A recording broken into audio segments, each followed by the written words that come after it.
Are you looking to buy an SUV, a full-size, a 7-seater with all the bells and whistles, all the amenities, the great safety features, but without the gas-guzzling experience and at an amount that won't break the bank? Well, come with us as we take a look at the 2.2-liter Ford Everest Titanium Premium 4x2. Let's go. Now we're looking outside first, the exterior of the Ford Everest. First of all, if compared to the second generation, this thing has filled out. It's more robust, it's more muscular without actually screaming, I have muscles. You know what I mean? It just looks decent, and yet it shows you that it is capable based on its, physical dimensions and its overall shape. Now let's take a look at some of its equipment. 20-inch alloy wheels, and Ford has also included some new generation updated equipment in front, like the LED projector headlights and then LED daytime running lamps. So it keeps up with the competition with the DRLs, right? Now you look at that wide grille. It looks handsome, it looks brave, it looks daring, it looks like it can take on anything. That's what the image that the Everest wants to give you. Now, plus all the contrasting elements on the exterior, plus the color, it's a complete package that makes it look sophisticated, makes it look like it's made for the city. It's made for you to go out, take your girlfriend, take your wife out to the clubs, to BGC, and yet still looks like it can take on rough roads. If you have to take on maybe 800 millimeter wading depth, it can take it on. Obviously, some minor floods in the city, and then a little off-road situation. So it's a complete package with the looks and the capability as well.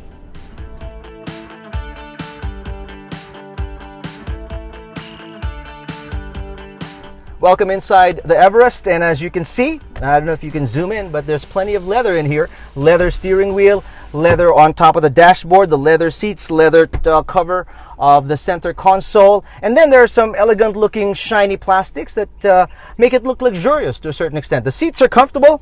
They're not as plush as maybe a lazy boy, but they're comfortable. They're firm enough to hold you, especially if you're in an off-road situation, rough roads and all that.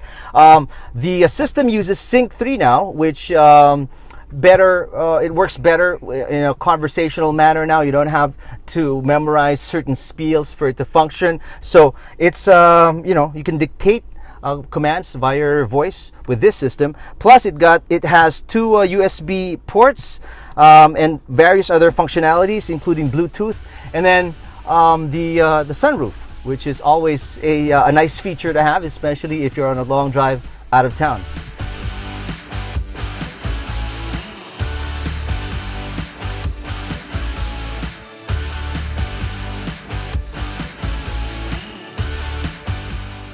You're looking at the engine of this trim of the Everest. It's a 2.2 liter with variable geometry turbo, and pumps out 160 horsepower and 385 Newton meters of torque. It's obviously 1 liter less than the top trim, but still, you feel a lot of that power, especially when you put a lot of pressure on the throttle in overtaking situations, but it's not as effortless as the 3.2.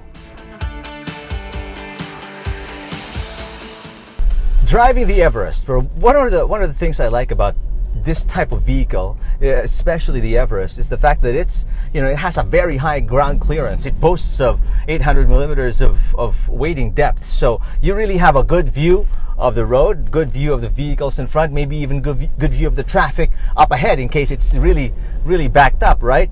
And then there's that power. I don't know if you can hear it, but there's a lot of torque in that 2.2 liter engine, right? 385 Newton meters of torque. So if you want to accelerate hard, you want to accelerate fast, you'll definitely get it on this trim of the Everest. Now it has also 160 horsepower. Definitely modest numbers for a car this size, but that's good enough because this was mainly designed as a working SUV based on the Ranger. So it really needs all that pulling power. So when you attach, maybe hitch your jet ski and all that, you can definitely have the ability to take it anywhere you want to go, especially if you're hitting a vacation spot somewhere around or near the city, right? Handling wise, it is obviously still a truck, right? And it's got a back the roof. So it has higher dimensions, making it not so adept at taking corners. You'll obviously feel a hint, well, not a hint, maybe a big clue that there is going to be body roll as you turn, even at 30, 40 kilometers per hour, especially if it's a hairpin turn. You'll definitely feel it. So handling wise, this is not for courses. This is not for you to, really try and maneuver in a sporty manner around the city. Again, this is more designed for straightaways, for hauling, for working, for taking your seven member family out of town on a long drive. So that's what the Everest is really designed for. Comfort. Well, the height provides a certain amount of comfort, but again, that the truck DNA of the Everest comes through. Being based on the Ranger, there's a lot of roughness, and you can feel that through the steering wheel. And there we just witnessed the feature called forward collision warning. All right. I mean, I don't know if you heard it. You saw the lights flash. But anyway, in terms of comfort, you will feel a little bit of the harshness of the road, especially if the pavement is imperfect, because it is still designed to work. It's it's stiff. The suspension is stiff, so that you can take on much meaner terrain, right? But overall, Ford did a nice job in increasing comfort and lowering NVH, or noise, vibration, and harshness, especially if you've driven a Ranger. This is very, it's still worlds apart in terms of what the Ranger offers. The Everest is so much better. That's the 2.2 liter Ford Everest Titanium Premium 4x2. I know, again, it's a mouthful, but it's got a lot of features. Now, this baby is priced at $2,058,000. I know that's a lot. You've reached the 2 million mark, but it comes with a lot of features. First of all, you've got the LEDs in front, the brand spanking new design, the 20-inch rims, plus great safety features that include forward collision warning system, blind spot monitoring system, lane keep assist. It assists as well during parallel parking. So many. Plus the Sync 3, and then you've got the panoramic sunroof, and last but not the least, the power tailgate. So there you have it in a nutshell, a bird's eye view of the 2.2 liter Ford Everest Titanium Premium 4x2.